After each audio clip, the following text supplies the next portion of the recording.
1. Training. Kim sat waiting patiently with a whole crowd of excited tourists, who were all very keen to get started on their tour to Sirmione and Limona. She had hoped that Svetlana would have forgotten about her extra enforced training, but no such luck, and now she had to spend her day off on a compulsory refresher to see how it all should be done. She decided to sulk, but knew she would have to hide it from Sarah, who would no doubt turn up exactly on time and then bore them all senseless. Sarah did turn up exactly on time, so Kim scowled at her.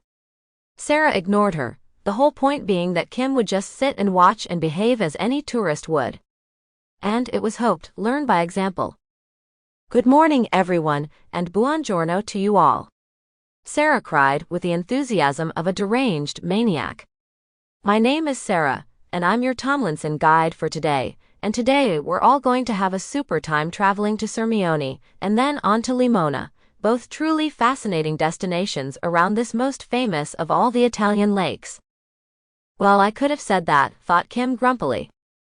Sarah led them all out to the awaiting bus, and checked off their names as they boarded. Kim came up last and Sarah asked her name. "It's me," replied Kim. "Name please," insisted Sarah breezily. "All on board must be checked off properly, madam," she added coldly. "Kim Tomlinson," Kim uttered through gritted teeth. "Let me see now, oh yes, here you are, madam, on the penance run, I see. Do get on board and enjoy the trip," Sarah invited with far too much gusto. Kim reluctantly lurched aboard and shuffled her way to the far rear. There was always a good chance she could doze off unseen and unheard.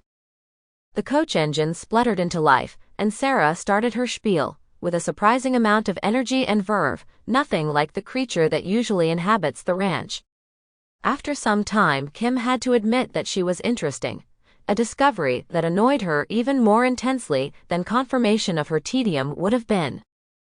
When Sarah was not commanding all their attention via the microphone, she wandered up and down the aisle chatting to the clientele, something Kim had never done. She listened in to some of the conversation when it was within earshot. Kim had to admit that Sarah was a smooth operator, slipping in hints and suggestions, and always mentioning the Tomlinson group and how lucky they were to be in such great care.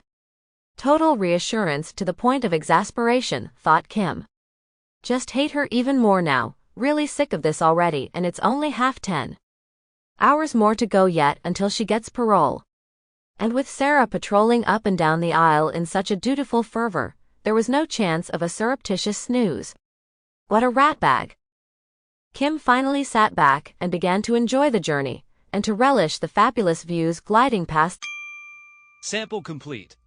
Ready to continue?